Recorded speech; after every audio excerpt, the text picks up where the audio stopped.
성령 시리즈 8번째 시간으로 덕을 세우는 성령의 은사 예언이라는 제목으로 말씀을 보겠습니다. 여러분이 함께 읽으신 이 고린도전서 14장 1절부터 6절 사이에 보시면 반복되는 단어가 나옵니다. 바로 덕을 세우다라고 하는 단어입니다. 이 덕을 세우다라고 하는 단어는 원래 헬라어 오이코도메오라고 하는 단어를 번역한 것입니다.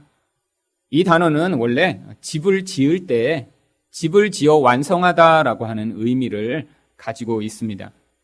바울은 일부러 이런 건축 용어를 사용하여 교회 내에서 교회가 어떻게 세워져 나가는지를 그림으로 우리에게 이해할 수 있도록 기록하고 있는 것입니다.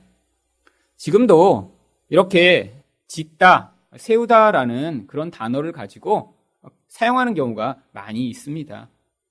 여기 있는 덕을 세우다를 영어로는 빌드업이라고 하는데요. 그래서 지금도 이렇게 팀 빌딩이라는 단어들을 우리가 사용을 하죠. 공동체 가운데 서로 공동체 게임이나 또 함께 연합해서 어떤 일을 하면서 팀이 건강하게 세워져 나가는 것을 팀 빌딩이라고 하는 단어를 사용합니다. 근데 이 고린도전서 14장에는 여러 가지 은사들 가운데 특별히 예언에 관한 그런 설명이 반복해서 나오고 있습니다. 아니, 왜 많은 은사들 가운데 예언만 이렇게 특별하게 다루고 있는 것일까요? 첫 번째로 예언에 대한 사람들이 오해가 가장 많았기 때문입니다. 이것은 비단 고린도 교회만이 아닙니다. 지금도 이 예언에 대해서 사람들이 너무나 많이 오해하고 있기 때문에 사실 저도 언젠가는 이 예언이 무엇인가 좀 명확하게 여러분한테 설명드리고 싶었는데 마침 저희가 지금 성령 시리즈를 하고 있기 때문에 일부러 이 설교를 택한 것입니다. 예언에 대해서 성경적으로 알고 있지 못하니까 사람들 가운데 예언을 할 수 있다라고 하는 사람들이 나타나면 사람들이 유혹을 받는 경우도 많고요. 또 교회 내에서 잘 모른 채로 문제가 많이 생기니까 사람들에게 무조건 하지 말라라고 하다 보니 사람들 가운데 몰래 예언을 받으려 다니는 사람들도 많이 있습니다. 그렇기 때문에 이 바울은 이 예언이 무엇인가, 무슨 역할을 하는가를 일부러 이렇게 기록하고 있는 것이죠. 또한 이 예언은 가장 보편적인 은사이기 때문입니다. 왜죠? 이 예언은 말만 할 수 있으면 다 할 수 있는 은사거든요. 그래서 교회 내에서 가장 보편적으로 볼 수 있는 은사라서 그래서 또 특별히 이렇게 다루고 있는 것입니다. 마지막으로는 교회에서 이 예언처럼 공동체를 세우고 교회를 교회답게 하는데 중요한 은사가 없기 때문에 그래서 일부러 다루고 있는 것입니다. 아니, 이렇게 중요하고 이렇게 보편적이고 또 교회가 꼭 필요한 은사라면 지금 저희 교회도 이 예언의 은사가 이곳에서 풍성해야 하지 않을까요? 여러분, 그래서 저희 교회를 다른 사람들한테 소개하실 때 우리 하늘사랑교회는 예언의 은사가 풍성한 교회야, 이렇게 지금 소개를 하고 계시죠? 여러분, 저희 교회를 보시면서 우리 교회는 이렇게 예언을 정말 너무 많이 해. 주일날 예언이 그냥 사방에서 흘러나와. 이런 생각 한 번도 해보신 적 없으시죠? 여러분, 아니, 이렇게 교회에 꼭 필요한 은사인데 지금 우리가 이렇게 예언의 은사를 하고 있지 않다면 지금 심각한 상황인 것입니다. 여기 나와 있는 대로 이 예언의 인사가 교회에서 지금 발휘되고 있지 않으면 저희 교회는 지금 교회다운 교회가 아닌 것이죠. 성령도 지금 역사하고 있는 그런 상황이 아닌 것이고요. 그러면 저희 교회는 앞으로도 이렇게 건강하게 세워져서 교회의 역할을 잘못하면 하지 못할 수도 있다라고 하는 일입니다. 그렇지 않습니다. 저희 교회에는 예언의 인사가 풍성하고 또 이것이 앞으로 더 풍성해지기를 저는 기대하고 있습니다. 많은 사람들이 이 예언에 대해서 오해하고 있기 때문에 교회 내에서 벌어지고 있는 이런 일들을 지금 왜곡하거나 잘 이해하지 못하고 있는 것입니다. 많은 사람들이 예언이라고 하면 어떤 생각을 하나요? 미래를 알려주는 것이라고 흔히들 생각을 합니다. 그런데 이 예언이라는 단어에 이미 미래에 대한 어떤 말이라고 하는 의미가 숨어 있기 때문에 그래서 사람들이 성경에 나오는 예언이라는 단어를 보면 그냥 일반적으로 그래 미래를 알려주는 것이겠지라고 생각을 하게 되는 것이죠. 그런데 정말 하나님이 우리가 열심히 기도하면 미래에 어떤 일이 일어날지 알려주시나요? 아닙니다. 하나님 우리가 미래의 일을 알기를 원하시는 것이 아니라 미래에 어떤 일이 일어날지 알지 못하고 불안한 상황 가운데 있더라도 하나님을 신뢰하고 믿는 믿음을 가진 사람이 되기를 원하시는 거예요.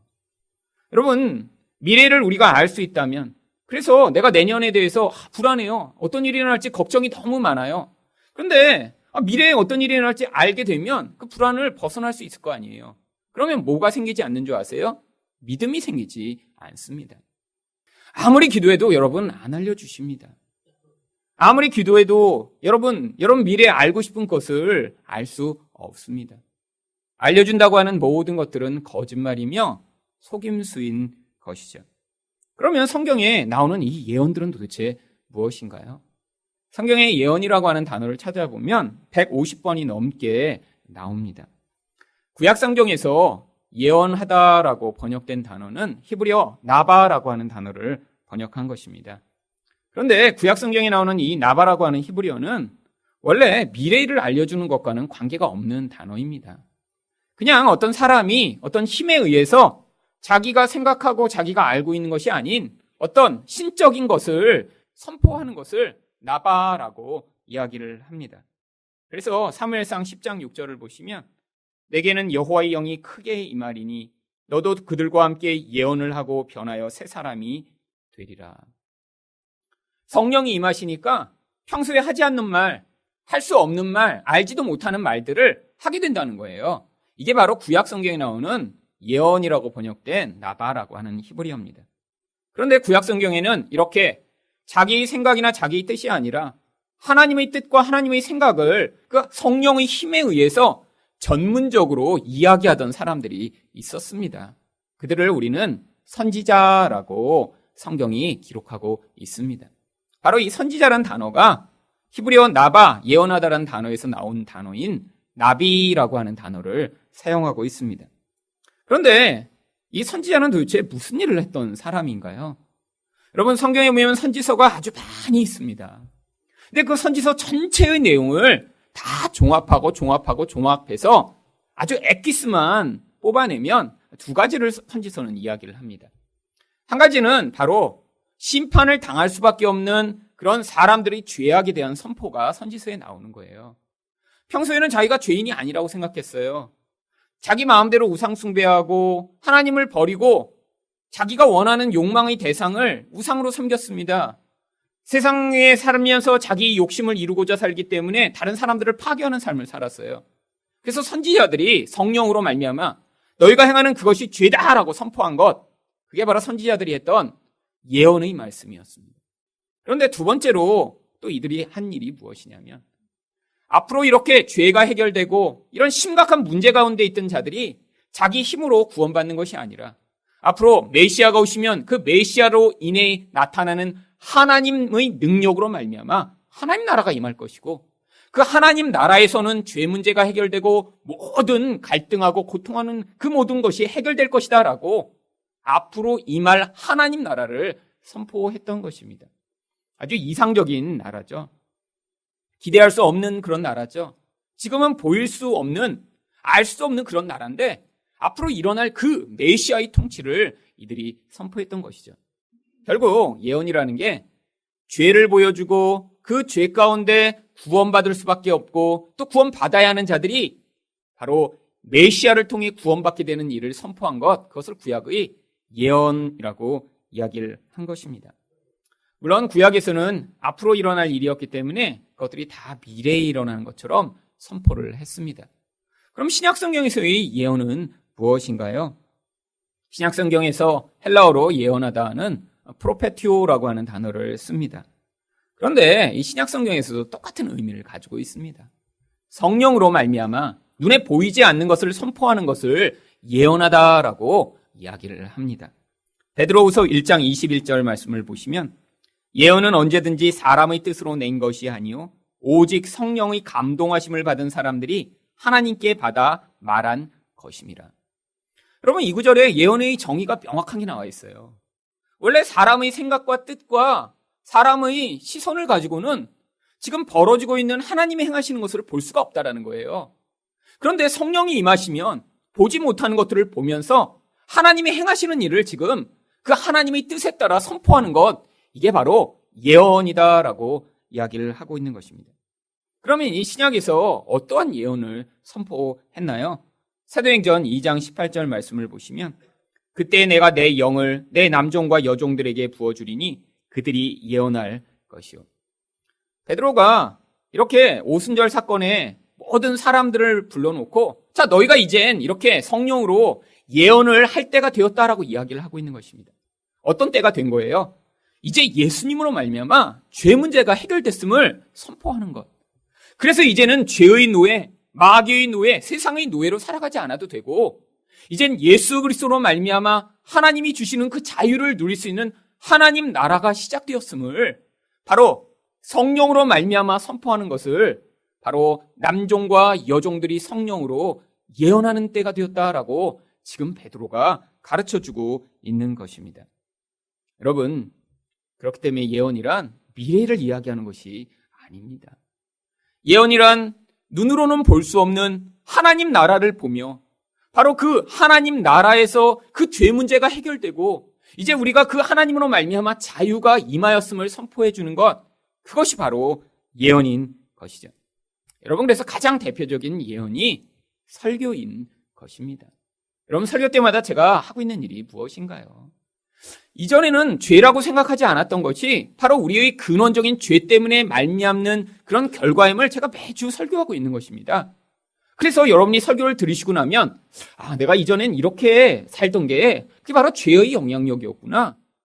옛날엔 내가 이렇게 마음대로 살았는데 그게 하나님 뜻을 어기는 일이었구나. 여러분이 깨닫게 되셨으면 지금 예언을 들으신 거예요.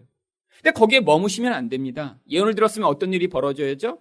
그래서 나는 그 죄 때문에 죽을 수밖에 없는 자인데 예수님이 나에게 은혜를 베풀어 주셔서 나를 그 죄로부터 구원하시며 또한 지금 성령으로 내가 그 죄와 사망으로부터 자유로울 수 있도록 지금 내 인생을 인도하고 계시구나라는 사실을 여러분이 설교를 듣고 받아들이시게 되면 그때 여러분이 바로 예언의 말씀을 들은 것입니다. 여러분, 설교만 예언인가요? 아니에요. 여러분, 목장 모임을 하시면서 여러분이 그 목장에서 나누실 때 사실은 내가 지난 주간에 이렇게 낙심해 있었는데 오늘 생각해 보니까 이런 힘든 일도 다 하나님이 나의 인생에 목적이 있으셔서 주신 것 같아요. 이걸 통해 하나님이 나를 더 성숙하게 만드시고 그래서 지난주엔 깨닫지 못했던 이런 일을 깨달았네요 라고 하시는 게 바로 셀프 예언이에요. 자기한테 예언하고 있는 것입니다. 지금 스스로 고백하면서 눈으로는 확인할 수 없었는데 말씀을 통해서 내가 이것이 하나님의 뜻임을 깨달았습니다라고 하는 그 고백, 이게 지금 스스로 예언하고 있는 것이죠. 또 옆에 있는 사람한테 집사님, 바로 그게 하나님이 이런 일을 행하시는 거구나 라고 얘기해 주는 것. 그래서 눈으로 이전에는 볼 수 없고 깨닫지 못했던 것을 그러네요 정말 라고 이야기하게 함으로 말미암아 바로 거기에서 예언이 벌어지고 있는 것입니다. 여러분, 이런 의미라면 저희 교회도 지금 예언이 풍성한 교회죠. 그래서 누가 우리 교회에 어떤 교회냐고 물어보시면 꼭 얘기해 주시기 바랍니다. 우리 교회 아주 예언이 풍성하다고. 그렇잖아요. 주일마다 지금 설교 꼬박꼬박 들으시잖아요. 목장 모임하면서 서로 고백하고 또 남의 고백 들으면서 지금 서로 예언을 주고받고 있는 교회잖아요. 바로 이것을 통해 교회가 세워져 간다는 거예요. 여러분, 그런데 똑같은 말인데도 예언이 아닌 게 있습니다. 어떤 게요? 이렇게 하나님의 시각, 성령으로 말미암는 그런 시각이 아니라 인간적 수준으로 계속 남을 바라보며 자기를 평가하며 아이고 내가 월급이 이거밖에 안 돼서 저는 죽을 것 같아요. 이렇게 얘기하는 건 이건 예언이 아니라는 거예요. 왜죠? 그건 세상에서 성령이 아니어도 늘 사람들이 살아가는 방식이니까요. 그런데 그게 아니라 하나님이 나에게 보지 못하는 것들을 보게 해주셨군요. 감사합니다. 이런 고백을 하게 만드는 그 모든 자극들이 바로 이 교회 내에서 벌어지는 예언이며 그 예언으로 이 하늘사랑교회는 지난 3년을 흘러왔고 앞으로도 계속해서 건강하게 지어져 갈 것입니다.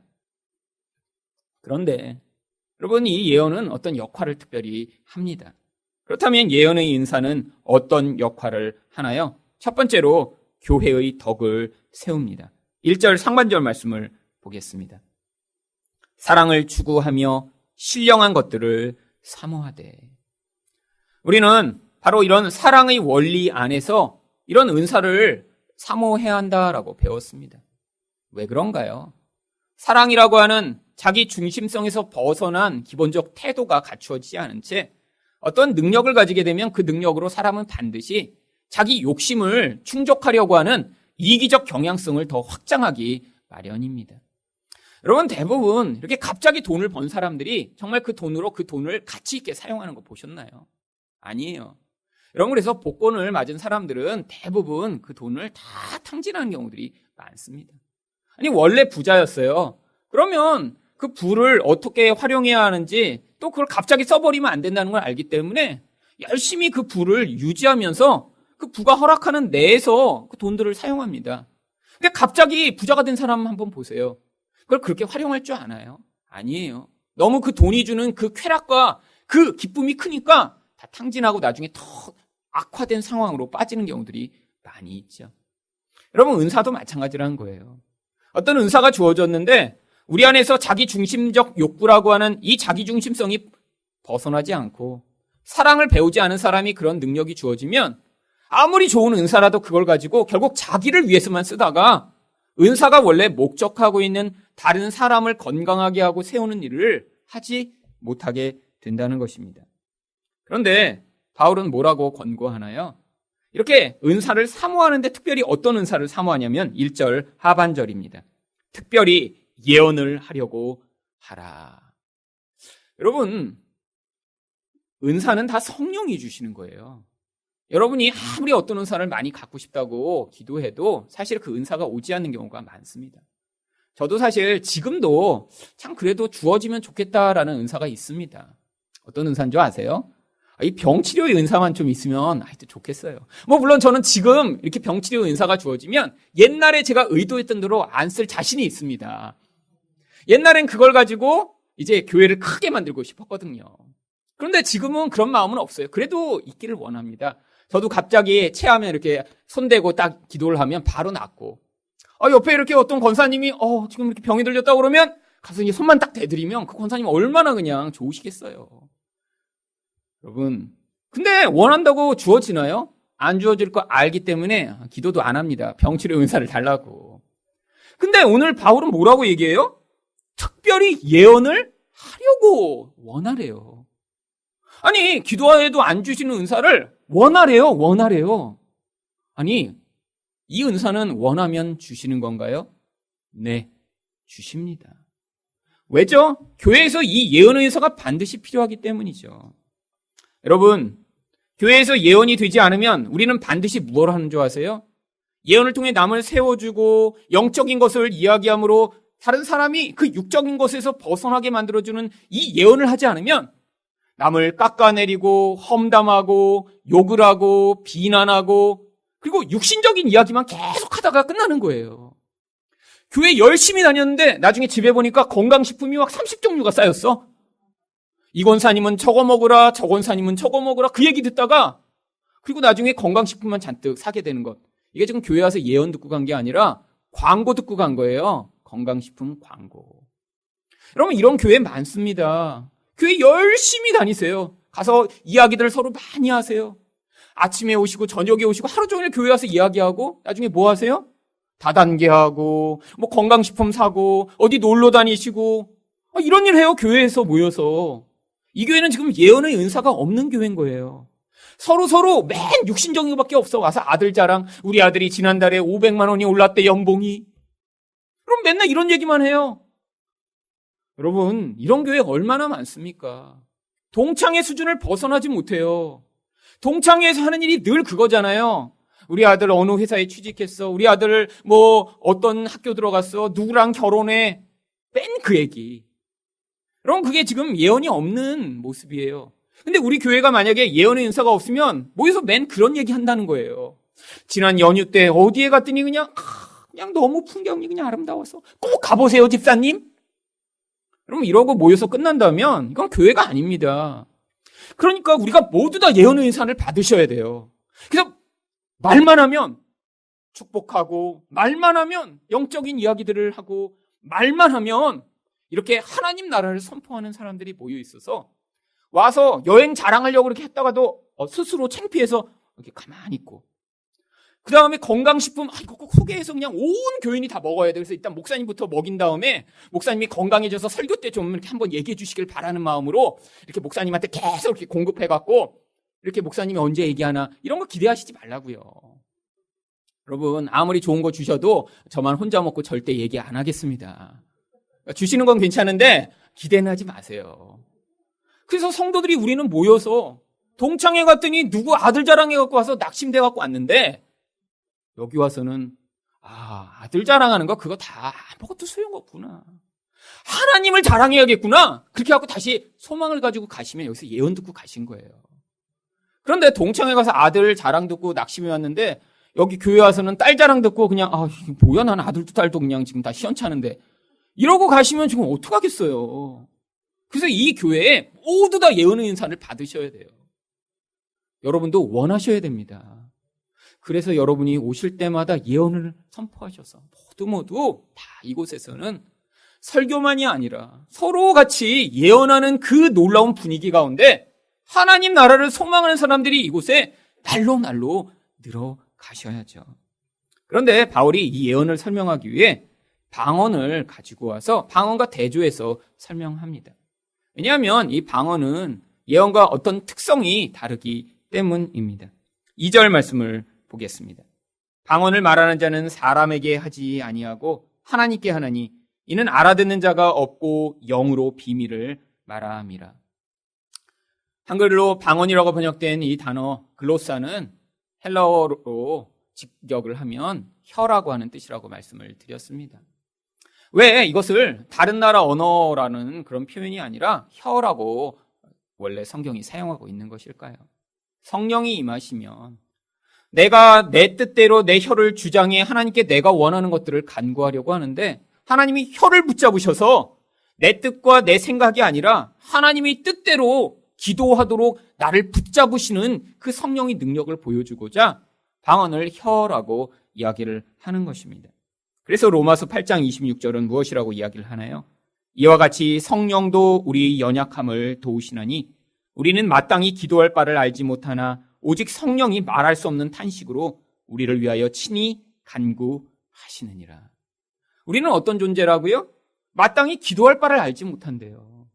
그래서 늘 엉뚱한 기도들을 하고 있습니다. 근데 방언의 은사를 받은 사람은 지금 방언을 이렇게 하는 거예요. 방언을 하면서 솔직히 평소에 자기가 기도하던 기도를 할 수가 없습니다.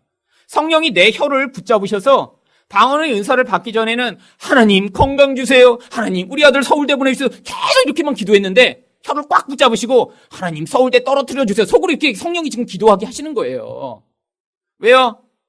내 뜻대로 서울대를 갔으면 그 아들이 교만해져서 나중에 하나님도 버리고 그렇게 배은망덕한 인생을 살 뻔했는데, 하나님이 서울대 떨어져서 그래서 나중에 하나님을 의지하는 겸손함으로 살다가 결국 예수 잘 믿는 그런 사람으로 되도록 성령이 지금 우리 뜻과 반대로 계속 기도하고 계신 거예요. 근데 성령이 안 임하셔서 내 뜻대로 기도했으면 어떻게 될 뻔했어요? 내 뜻만 아래다가 그냥 끝날 뻔했잖아요. 근데 성령이 오셔서 나도 알지 못하는 사이에 성령의 뜻을 간구하셨던 거죠. 이게 바로 방언이라고 하는 것입니다. 그러니까 여러분, 방언도 아주 유익한 은사입니다. 왜요? 나도 알지 못하는 사이에 성령이 원하시는 기도를 방언으로 하면 하게 되는 거예요. 여러분, 방언은 언어가 아닙니다. 그냥 혀가 떨리는 거예요. 그래서 여러분 가운데 혹시 랄랄랄랄랄라 이렇게 하셔도 괜찮아요. 그냥 혀가 떨리면 돼요. 그리고 그게 너무 이렇게 랄랄랄라 하다가 너무 지치시면 리듬감을 좀 넣으세요. 랄랄라 랄라 랄라 이렇게 하셔도 그것도 방언하는 거예요. 그러다가 혀가 그렇게 리듬감으로 부족하다 하면 언어 흉내도 내셔도 돼요. 중국어를 평생에 하셨으면 니하오 막 이렇게 하듯이 샬라 할라 이렇게 하면 그것도 방언이에요. 그래서 여러분이 그렇게 자기 뜻과 관계없이 혀를 떨며 하나님께 기도하는 능력을 받으셨으면 많이 기도하시는 만큼 여러분 안에서 성령이 여러분의 뜻과 관계없는 하나님의 뜻으로 지금 여러분을 위해 기도해주고 계신 거예요. 그러면 무슨 일이 벌어지나요? 4절 상반절입니다. 방언을 말하는 자는 자기 덕을 세우고. 방언을 하면 유익이 있다라는 거예요. 여러분, 방언은 유익이 있습니다. 정말입니다. 여러분, 이 은사에 대해서 이렇게 은사가 사라졌다라고 생각하는 사람은 방언을 하면 잘못된 것이라고 이야기하는데 아닙니다. 저도 제가 초등학교 때 방언을 받은 이후 지난 거의 35년간을 방언으로 많이 기도했습니다. 방언으로 기도하며 저희 죄가 무엇인가 발견했고요. 방언으로 기도하며 나의 뜻이 아닌 하나님의 뜻이 무엇인가 깨닫기 시작했고요. 방언으로 기도했으니까 많이 기도하며 그 많은 기도 가운데 나의 욕망이 더 부풀려지고 그 죄 가운데 구원받는 것이 무엇인가를 깨닫게 되는 그런 과정을 지나올 수 있었죠. 여러분, 방언의 은사를 받으신 분은 방언으로 기도를 하세요. 그리고 방언의 은사가 없으신 분은 말로 기도하시면서 하나님 저한테도 방언의 은사를 주세요. 내 뜻이 아니라 하나님 뜻으로 기도할 수 있는 기회를 주세요. 라고 간구하시면 됩니다. 그러다가 혀는 안 떨리는 것 같은데 갑자기 이전에는 늘 자기 욕망만을 위해 기도하다 어느 날 갑자기 하나님 다 내려놓겠습니다. 자기가 원하지 않던 그런 기도를 하고 계시면 지금 한글로 방언하고 계신 거예요. 그래서 늘 10년 동안 하나님 그냥 주세요 이렇게 기도하다가 이제 10년 만에 갑자기 하나님 아무것도 없어도 괜찮습니다 이런 기도를 하셨으면 한글 방언을 받으신 줄로 믿고 더 세게 기도하시기 바랍니다. 여러분, 이 방언에 대해 너무나 많은 사람들이 오해해서 한국교회에 이 방언 가지고 문제가 많았습니다. 여기도 그래서 방언에 대해 부정적으로 생각하는 분도 분명히 계시죠. 그럼 방언 뭐 해서 뭐해? 아니요, 성경에 써 있잖아요. 방언을 말하는 자는 자기의 영혼을 건강하게 세워나갈 수 있다고요. 여러분, 그러니까 하실 수 있는 분은 열심히 하시고 그러시되 그 방언이 어떤 목적으로 주어졌는지를 아시고 기도하셔야 되는 것입니다. 그런데 바울이 이 방언을 왜 이야기를 했냐면 방언이 좋으니까 열심히 하라라고 가르쳐주기 위해 써놓은 게 아니에요. 바로 3절 때문에 방언 이야기를 한 것입니다. 3절이 무엇이라고 얘기하나요? 그러나 예언하는 자는 사람에게 말하여 덕을 세우며 권면하며 위로하는 것이요. 예언이 어떤 역할을 한다고요? 다른 사람을 세워주고요. 권면하여 바른 길로 갈 수 있도록 도와주고요. 또 위로하여 낙심하는 자들을 세워주는 능력이 있다라고 하는 것이죠. 그것으로 무슨 일을 하는 것입니까? 4절 하반절을 보시면 예언하는 자는 교회의 덕을 세우나니. 여러분이 이렇게 다른 사람을 세워주고 축복하고 다른 사람에게 영적인 진리를 가르쳐주며 그것으로 말미암아 낙심한 자들을 위로하게 할 때마다 결국 이 교회가 건강하게 세워져 나가게 된다는 것이죠. 여러분, 근데 이 예언이 이런 놀라운 능력이 있기 때문에 사탄은 반드시 교회를 공격할 때 무엇으로 공격하는 줄 아세요? 바로 사람의 말을 가지고 공격합니다. 거짓말을 가지고 교회를 파괴해요. 사람에 대한 거짓 소문을 퍼뜨리기 시작하고요. 비방하게 만들고요. 남을 깎아내리도록 만들고 서로 욕하도록 만들어서 그래서 교회를 파괴합니다. 여러분, 교회가 심각한 재정적 문제 때문에 갑자기 도산을 하게 되는 경우보다 서로 말을 가지고 공격하고 싸우고 헛소문, 거짓 소문을 가지고 결국 낙심에 들어 파괴되는 경우가 훨씬 더 많습니다. 여러분, 저도 지난 3년간 이 교회를 하며 이런 거짓된 말 때문에 저도 힘들고 여기 계시는 성도분들도 힘든 일들을 몇 번 경험했죠. 결국 마귀가 계속해서 이 교회를 예언이 무효화되도록 서로 세워지지 않도록 거짓으로 불신하도록 자꾸 만드는 거예요. 여러분, 거짓말은 어떤 능력인 줄 아세요? 처음 들을 때는 거짓말인 줄 압니다. 근데 그것도 2번, 3번, 4번 듣고 많은 사람들이 똑같은 얘기를 하면요. 자기가 처음엔 거짓말이라고 생각했다가도 혹시 내가 잘못 생각하는 거 아니야? 이렇게 생각이 바뀌게 돼 있어요. 여러분, 이렇게 많이 있는데 여기 한 마리 강아지가 있다고 한번 예를 들어보죠. 머릿속으로 강아지를 한 마리 그려보세요. 근데 딱 보고 강아지네 그랬는데 다 그거 강아지 아니야? 그거 늑대야. 사람들이 이렇게 얘기한다고 생각해 보세요. 무슨 늑대야 이게? 강아지지. 그런데 모두가 그래요. 모두가 한 명도 빼놓지 않고. 다 늑대잖아. 그럼 어떻게 생각하시겠어요? 늑대인데 내가 잘못 생각했구나. 이렇게 생각하게 되죠. 2번, 3번 들으면요. 나중에 자기도 늑대라고 확신하게 됩니다. 그래서 자기가 그걸 얘기해요. 이거 늑대였어, 진짜. 여러분, 이게 바로 마귀가 지금 하고 있는 일이에요. 여러분, 많은 사람들이 바로 그런 마귀의 시험에 들고 그것으로 교회가 깨어지는 일들을 경험합니다. 여러분, 그런데 바로 또 교회를 세우기 위해 이런 예언의 은사가 그래서 또 아주 강력하게 필요한 것입니다.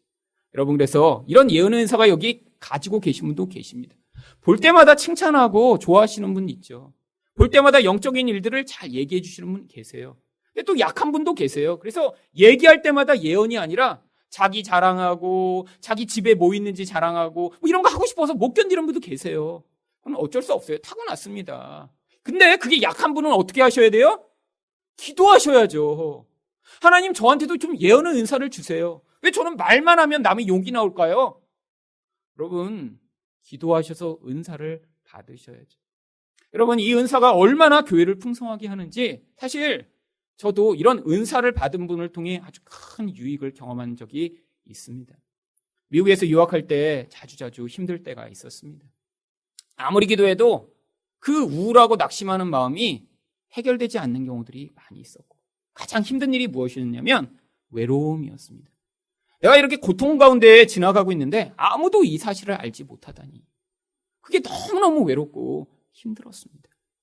그런데 어느 때인가 아주 낙심되어 있을 때 한국에서 전화가 어떤 분이 오셨어요. 어떤 권사님이었는데 원래 잘 알지 못하는 분입니다. 저희 부서 학생도 아니었고 다른 부서 학생의 어머니였는데, 제가 이전에 섬기던 교회 집이 그 근처시라 지나가시면서 저를 몇 번 보신 거예요. 그래서 얼굴만 알고 성함만 압니다. 아무개 권사님. 근데 이 권사님이 이제 그 학생이 제가 미국에서 이제 그 미국 유학 일기나 뭐 이런 걸 썼던 홈페이지에 와서 저희 기도 제목과 근황을 이렇게 보고 어머니한테 이제 말씀을 드린 거예요. 엄마, 미국에 그 김일성 목사님이 미국에서 이런 상황이래. 근데 이분이 그러면서 그 목사님 위해 해야 되겠다라는 마음이 생기셨다라고 합니다. 그래서 저를 위해 이제 많이 기도하셨대요. 근데 뭐 잘 모르는 사이인데 뭐 이렇게 연락을 하시나요? 그냥 혼자 기도하신 거예요. 근데 어느 날 마음에 이 목사님한테 전화를 해서 좀 내가 위로하고 좀 이 목사님 축복해주고 싶다는 마음이 너무 드셔서 그래서 미국으로 전화를 하신 거예요. 근데 그때가 마침 제가 아주 힘든 때였습니다. 그러더니 권사님이 그러시는 거예요. 대부분 전화를 하면 나중에 목사가 제가 기도해드릴게요 이렇게 끝나는데, 권사님이 다짜고짜 목사님 제가 기도해드릴게요. 자, 눈 감으세요. 그래서 제가 전화기에 대고 눈을 감았습니다. 그랬더니 권사님이 기도를 해주시는데 울면서 기도해 주시는 거예요. 막 눈물을 뚝뚝 떨어뜨리면서 막 기도를 하세요. 근데 그 기도를 받는 순간에 마음에 정말 그렇게 깊이 외롭다라고 생각하던 그 마음이 누군가 나를 이렇게 울면서 기도해 주다니 하면서 너무나 위로가 많이 됐습니다. 그런데 이 권사님이 그 이후로도 가끔씩 그렇게 힘들 때마다 전화를 주시는 거예요. 매일매일 기도해야 하신대요. 그러다 하나님이 그렇게 감동을 주실 때마다 저한테 전화를 하신대요. 그래갖고 저희 가정이 아주 고통스러운 기간을 지날 때 정말 그 권사님 외에는 저희한테 이렇게 연락을 하고 하는 분들이 많지 않았습니다. 권사님이 자주자주 전화하셔서 제 아내가 아토피로 밤새 잠을 못 자고 피부가 다 뜯어져서 온몸에 진물이 나오며 밤새 울며 고통하는, 그때 전화해서 같이 울어주시고 기도해 주시고, 그래갖고 저희가 그 힘든 시기 가운데 너무너무 위로를 많이 받았습니다. 한국에 돌아와서 제 아내는 그 권사님 얼굴을 처음 봤죠.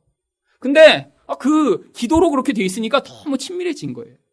그래서 이제 제가 유학을 마치고 돌아와서 그런 이제 몇 년간 그렇게 기도를 받고 연락을 자주 하고 이러면서 이 권사님은 이제 내가 이렇게 교회를 개척하면 개척 멤버 1호로 제가 이제 머릿속으로만 나중에 이제 생각을 한 것입니다. 개척을 하려고 할 때.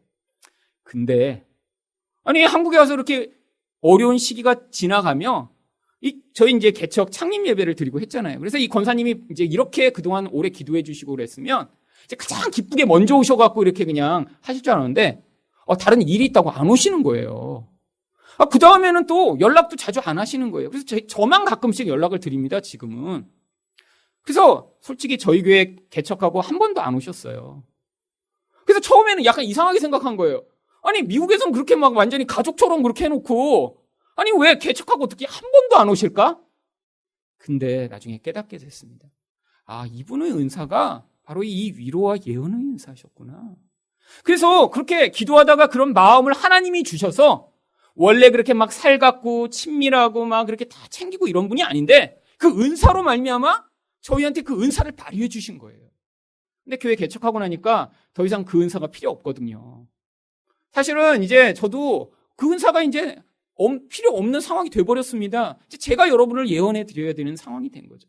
그러니까 자연스럽게 그 마음이 떠나니까 인간적으로도 이 교회 별로 그렇게 와보실 마음도 생기지 않는 거예요.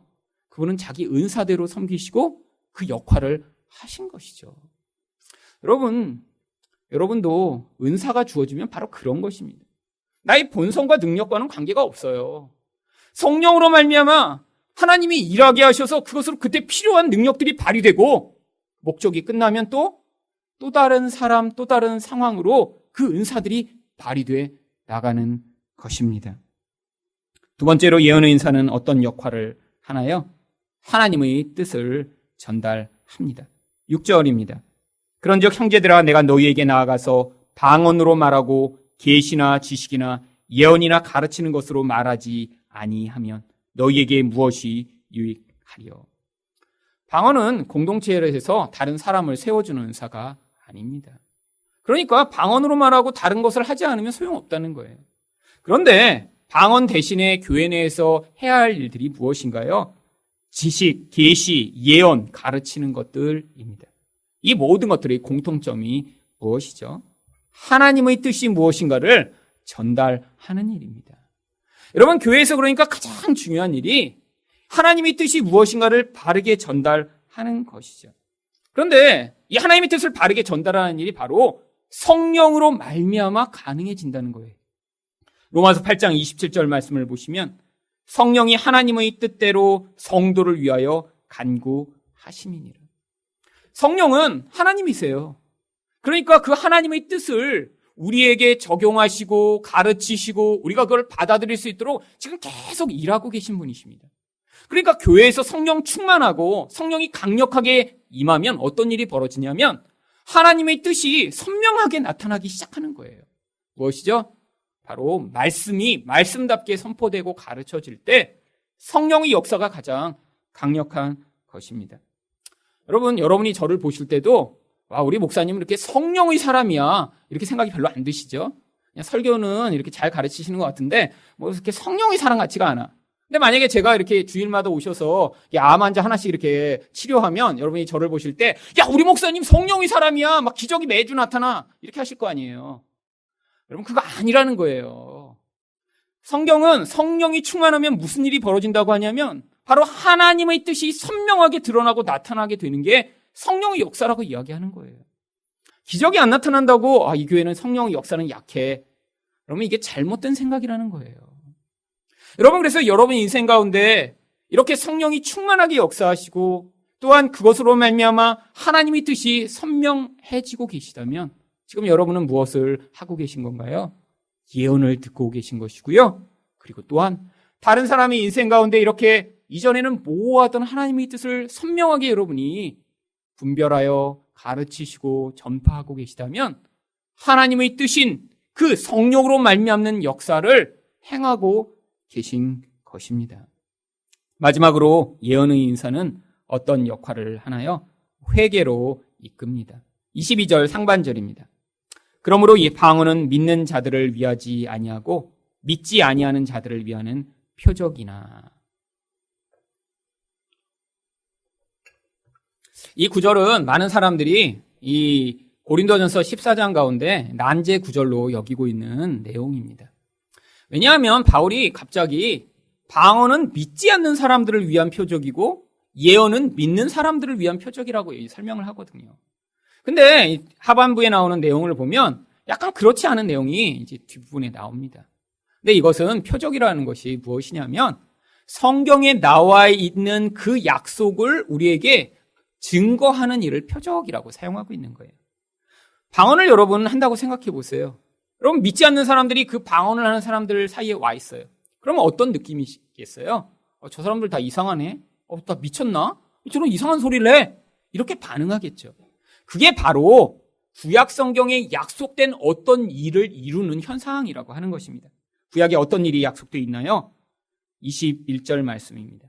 율법에 기록된 바 주께서 이르시되 내가 다른 방언을 말하는 자와 다른 입술로 이 백성에게 말할지라도 그들이 여전히 듣지 아니하리라. 구약의 선지자들을 통해서 하나님이 말씀하셨어요. 다른 방언을만 해도 택함을 받지 않은 자들은 절대 듣지 못한다고요. 그러니까 지금 그 일이 벌어지고 있는 사인이라는 거예요. 방언을 할 때 믿지 않는 자들이 그거에 반응하지 않으면요, 바로 구약의 예언이 지금 이루어지고 있는 사인이므로 하나님 말씀이 맞구나라는 것을 깨달으라고 하는 것입니다.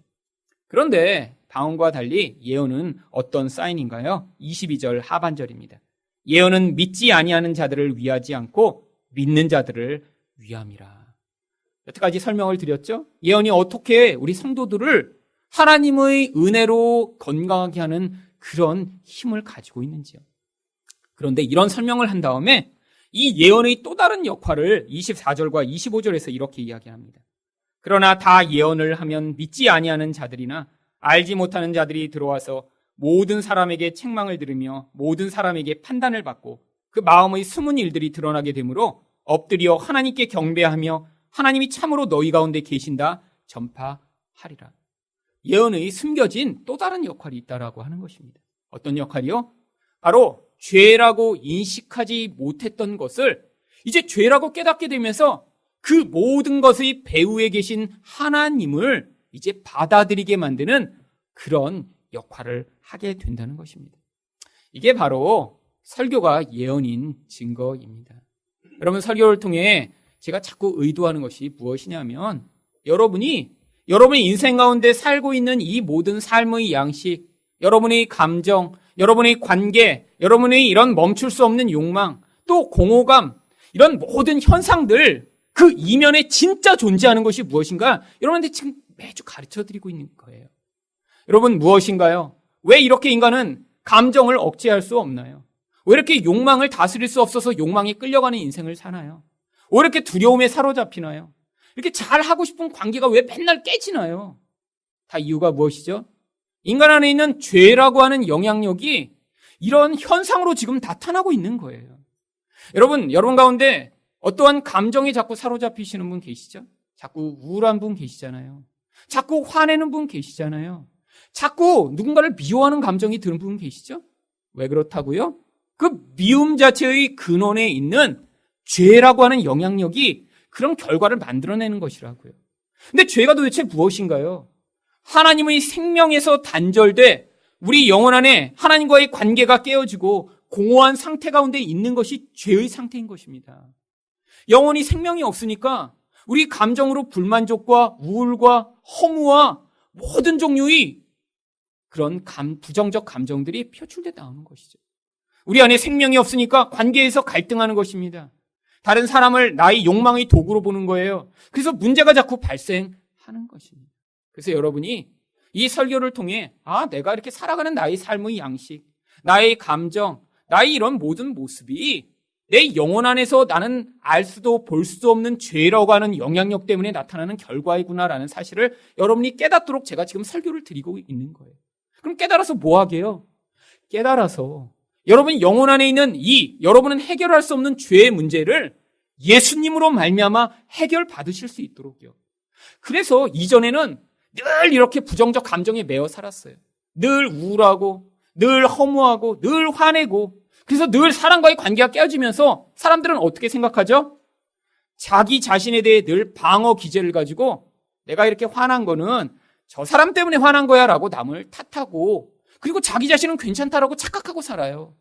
내가 이렇게 우울한 거는 지금 내가 원하는 어떤 자리에 올라가지 못해서 우울한 거야 라고 어떤 상황을 탓해요. 그런데 그게 아니라는 거예요. 여러분이 우울하신 이유, 여러분이 자꾸 화내는 이유, 여러분이 짜증내는 진짜 이유는 바로 여러분 영혼 안에 있는 하나님이 생명이 없는 상태 때문에 나타나는 결과라는 것이죠. 여러분 그래서 그걸 가지고 어떻게 해야 되는 거예요? 열심히 노력해도 이건 해결이 안 되는 문제입니다. 아무리 눈에 보이는 어떤 것을 가져도 영혼의 공허와 그 깊은 갈망은 해결받을 수 없는데 예수를 믿으시라고 하는 거예요.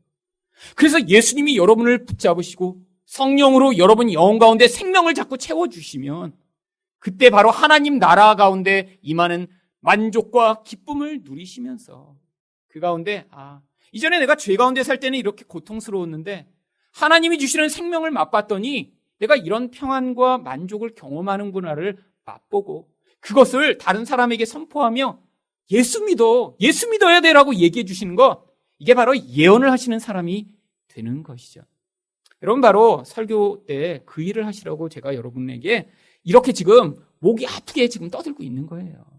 그래서 여러분 이곳에 들어오시기 전에는 그런 생각을 못 하셨다가 나가시면서 그래 내 안에 이렇게 죄가 아직도 나에게 영향을 미쳐서 내가 이렇게 지난주에 많이 화낸 거구나 이렇게 생각하신 다음에 하나님 예수 믿게 해주세요. 제가 예수님을 더 의지합니다라고 예수를 의지하고 자기 죄를 고백했더니 여러분 가운데 하나님이 주시는 그 생명이 조금씩 더 맛보게 되며 나중에는 짜증과 분노로 살아가던 인생이 이제는 편안해지고 만족하게 되고 그래서 주변에 있는 사람들도 당신 때문에 정말 이제는 행복하고 좋아라는 이야기를 듣게 되셨을 때 바로 성령의 역사로 하나님 나라를 살아가고 계신 것입니다. 여러분 그래서 지금 우리는 반드시 예언을 해야 됩니다. 서로 예언해야 되고요. 저도 예언을 통해 여러분을 지금 건강하게 세워주고 있는 거고요.